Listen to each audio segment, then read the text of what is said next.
الحمد لله كفى وسلام على عباده الذين اصطفى أما بعد فأعوذ بالله من الشيطان الرجيم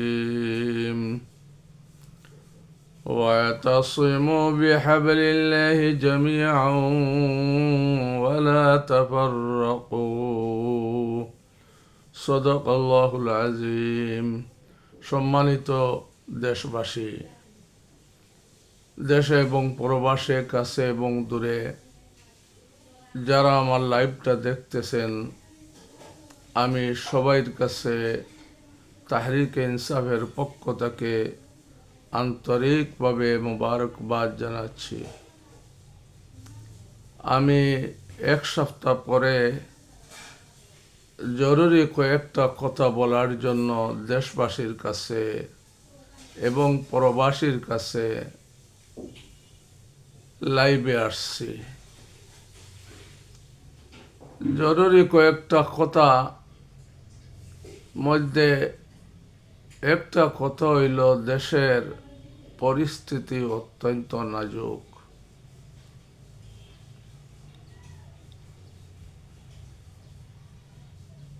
এই নাজুক পরিস্থিতিতে সব দলের ঐক্য বজায় রাখা অত্যন্ত জরুরি। দলের মধ্যে, ঐক্যের মধ্যে যদি ফাটল ধরে, তাহলে বিনদেশী লোক শকুনের মতো বাংলাদেশকে থাবা দিয়া বাংলাদেশকে আপনার ধ্বংস করার চেষ্টা করবে এবং বিগত সরকারের লোকও চাইতেছে এই সরকার ব্যর্থ হোক, এই সরকার যেন বাধ্য হয়ে দেশকে অকার্যকর করে চলে যায় আর বিগত সরকার দেশে আবার চলে আসে। এই জন্য বিভিন্নভাবে, বিভিন্ন অ্যাঙ্গেলে, বিভিন্নভাবে এই দেশকে অকার্য করার চেষ্টা করা হইতেছে। এই জন্য সবাইকে, চাহে বিএনপি হোক আর ওলামায়ে কেরাম হোক, জামাতে ইসলামী হোক, আমরা সবাই এক প্ল্যাটফর্মে থাকি, ঐক্য গঠন করি, ঐক্যের মধ্যে যেন কেউ ফাটল ধরাইতে না পারে, এই জন্য চেষ্টা করি। এটা আমাদের কর্তব্য। আমাদের দেশের মাটি যেন 1 ইঞ্চি কেউ দখল করতে না পারে। আমাদের বিডিআর জওয়ানরা আপনার বর্ডারে অত্যন্ত সাহসিকতা রাখিয়া দেশের সীমানারে আপনার শক্ত রাখার জন্য, সীমানারে বজায় রাখার জন্য চেষ্টা করতেছে, বরং বাংলাদেশের সীমানা আরো প্রশস্ত হইতেছে। এই জন্য আমাদের ঐক্য মধ্যে কোনো ফাটল ধরানো যেন না হয়, এইটার জন্য চেষ্টা করবেন। মৌলানা আপনার মিজানুর রহমান আজহারি একটা কথা বলছিলেন যে এক গুঁড়ো খাইয়া গেছে আর এক গুঁড়ো খাওয়ার জন্য রেডি আছে। হয়তো কথাটা যদিও বাস্তব, কিন্তু কোনো দলকে ইঙ্গিত করা হয় নাই। এই জন্য আপনার ওনার উপরে এবং সমস্ত দলের উপরে আঘাত আসতেছে। এইরকম আমি মনে করি কোনো বড় কোনো সমাবেশে এইরকম কোনো কথা না বলি যে কথায় গিয়া মানুষের উপরে মানুষ আক্রান্ত হয়। এই রকম কথা বলে তাকে আমরা বিরত থাকার চেষ্টা করি। গতকালকে যে ঘটনা শাহজালাল বিমানবন্দরে ঘটছে, নরওয়ে প্রবাসী তার মাতা পিতা ছেলে মেয়েকে নিয়ে দেশে আসছেন, ওনার যদি দোষ হইয়া থাকে তাহলে এই লোককে গ্রেফতার করা যাইতে পারে। কিন্তু এই রেমিটেন্স যোদ্ধা কত টাকা, কত রেমিটেন্স বাংলাদেশে পাঠাইছেন, আর নিজ দেশে আসিয়া আপনার বিমানবন্দরের মধ্যে বিমানবন্দরের লোকের হাতে উনি রক্তাক্ত হবেন, ওনার চক্ষুতাঘাত, ওনার গালে আঘাত, মাথায় আঘাত, রক্তাক্ত অবস্থায় আমরা দেখলাম। এটা অত্যন্ত নিন্দনীয়। অতি তাড়াতাড়ি কে দোষী আর কে নির্দোষ এইটা না দেখিয়া প্রবাসীদেরকে সম্মান করা উচিত। তাদের রেমিটেন্সের কারণে এই দেশ চলতেছে। আমারও দুইটা ছেলে আপনার বিদেশ থাকে, তারা টাকা পাঠাইতেছে, রেমিটেন্স পাঠাইতেছে, যার কারণে আজকে আমরা খাইতে পাইতেছি। এই জন্য প্রবাসীদেরকে যে দেশ থেকেও আসুক, এই এমন একজন ব্যক্তি যে তার পরিবার মা বাপকে নিয়ে নরওয়ে ওয়ার্ল্ডের সবচেয়ে দূর এক দেশ থাকিয়া, যেখানে দেশের সীমানা শেষ হয়ে গেছে, এই জায়গা থেকে কত কষ্ট করে আসছেন, মনের মধ্যে দুঃখ, আর এর মধ্যে এই নিজের দেশে আসিয়া রক্তাক্ত হলেন। এটা নিন্দনীয়। এইটার আপনার তদন্ত কমিটি করিয়া যারা এই কাজ ঘটাইছে তাদেরকে বরখাস্ত করা হোক, উচিত তাদেরকে শিক্ষা দেওয়া, আর যেন কোনো প্রবাসী দেশে আসিয়া এইরকম ঘটনার শিকার না হয়। এইটা আমাদের ঐক্যের মধ্যে ফাটল ধরানি। বিগত সরকারের লেসপেন্সাররা এখনো আপনার বিমানবন্দরে বসে আছে, সচিবালয়ে বসে আছে, আপনার বিচারালয়ে বসে আছে। এইগুলা সংস্কার করা হয় নাই।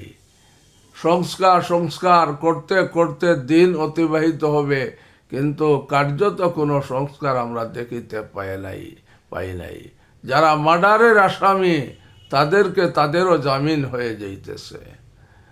আপনার যারা খুনের আসামি তাদেরকেও জামিন হয়ে যাইতেছে।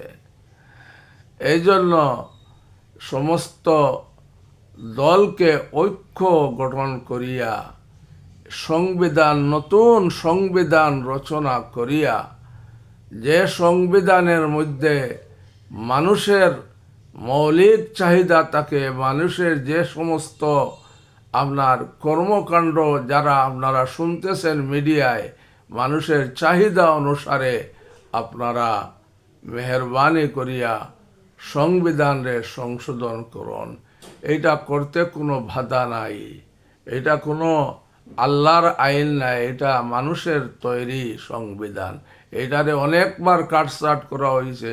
এখন যদি কাটছাট করিয়া নতুনভাবে সংবিধান তৈরি করিয়া মানুষের কাছে শোনায়, জুলাই বিপ্লবের আপনার নামে সংবিধানটারে রচনা করিয়া যদি মানুষের কাছে বলিয়া দেওয়া হয়, তাহলে এই রাস্তায় ঘাটে আর আপনার কোনো ছাত্ররা এই নিয়ে কোনো আপনার বাড়াবাড়ি করবে না, ছাত্ররা আর রাস্তায় নামবে না।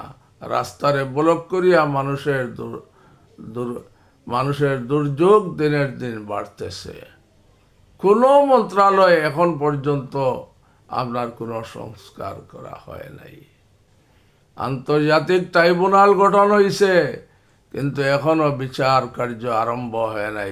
যারা গ্রেফতার হয়েছে এদেরকে আপনার অনতিবিলম্বে, যারা দোষী এদেরকে ফাঁসির দণ্ড প্রাপ্ত হইলে এদেরকে ফাঁসি দিয়ে দেন, আর জেলের যদি কোনো তাদের বিরুদ্ধে কোনো মারাত্মক ধরনের কোনো ফৌজদারি অপরাধ থাকে তাদেরকে সাজা শুনাইয়া দেন, আর যদি নির্দোষ হয় খালাস করিয়া দেন। আপনার উপদেষ্টা বৃন্দের কাছে এই আরজ। বিডিআর আমাদের জওয়ানরা আপনার রাস্তা অবরোধ করিয়া রাখছে, যুক্তিসম্মতভাবে যদি এরা নির্দোষ হয় তাদেরকে আবার বিডিআরের মধ্যে ঢুকান, আর যদি দোষী হয় তাদের বিচার করিয়া নেন। আর রাস্তাঘাট বন্ধ করাইবেন না, রাস্তায় আর চিল্লাচিল্লি করবেন না, করাবেন না। মাননীয় উপদেষ্টা জনাব ইউনূস সাহেবের কাছে এবং আপনার অন্তর্বর্তী সরকারের কাছে অনুরোধ জানাচ্ছি।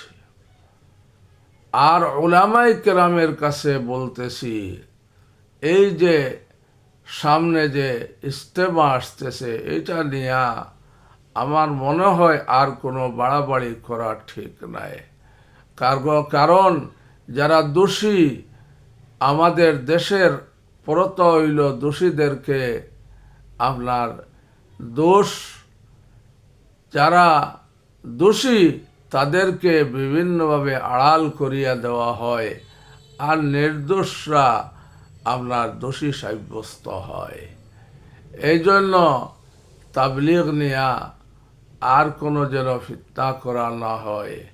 জনাব ওয়াসিফুল ইসলাম সাহেব বারবার খোলা চিঠি দিতেছেন আপনার জুবাইর সাহেবের কাছে।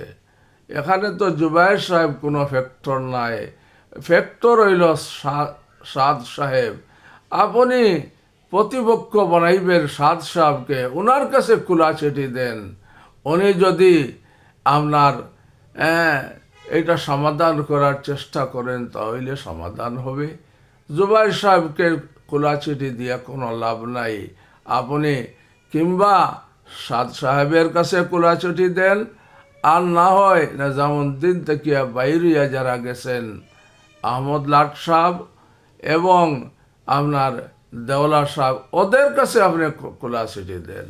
আমি কয়েকদিন আগেও আপনার বলছিলাম যে এটা সমাধানের একমাত্র পথ হইল পাকিস্তানের 5 জন আলেম, আর হিন্দুস্তানের 5 জন আলেম, আর বাংলাদেশের 5 জন আলেম একত্রিত বসিয়া সাদ সাহেবকে আনিয়া, আর না হয় নিজামুদ্দিন মার্কাজে গিয়া সাদ সাহেবকে সামনে রাখিয়া, উনি যদি আপনার ওনাকে সামনে রাখিয়া যদি কোনো আপনার সমাধানের পথ করা যাইতে পারে, এছাড়া উনি ছাড়া কোনো সমাধান হবে না। এটা নিছক আপনার কালকে বন করতেছে। ওলামায়ে কেরামকে বলতেছি, যেহেতু আমাদের একজন প্রধান ধর্ম উপদেষ্টা ধর্মমন্ত্রী আফম খালিদ সাহেব বলছেন এবং যে মার্চে একটা সমাধান হবে, এতটুকু পর্যন্ত ধৈর্য ধারণ, তাদের কাজ করতে দেন, আপনারা কাজ করেন। যারা আপনার সুরাই নিজামপন্থী সুরাই নিজামের কাজ করেন, যারা সাতপন্থীর কাজ করতে দেন। কেউ কেউর কাছে আর বাধা দিবেন না, বাধা দিয়া এই দেশে আর কোনো গণ্ডগোল সৃষ্টি করবেন না। এটা আমি ওলামায়ে কেরামের কাছে এই আবদার জানাইতেছি। আমার পরামর্শটা শুনবেন আপনার, আর শুনিয়া এই পরামর্শ মোতাবেক কাজ করবেন। আর এই দেশের যেভাবে আপনার অশান্তি থাকিয়া এই দেশকে শান্ত রাখার জন্য যতটুকু করার প্রয়োজন অতটুকু মেহরবানি করিয়া করবেন। এই আবদার আপনাদের খেদমতে রাখিয়া আমি যারা আমার লাইভ দেখতেছেন সবাইকে ধন্যবাদ জানাইয়া, সবাইকে অনুরোধ জানাইতেছি আমার লাইভটারে দেশে এবং প্রবাসে 10 জন 20 জন করে এক একজনে সাবস্ক্রাইব করিয়া ছড়াইয়া দেন। আর আপনার সবাইকে দোয়া করেন বাংলাদেশ যেন কোনো আপনার একটা শান্তির দেশ, একটা শান্তির নির্বাচন হয়ে এই প্রত্যাশা রাখি আমার লাইভ শেষ করছি। খোদা হাফিজ। আসসালামু আলাইকুম ওয়া রাহমাতুল্লাহ।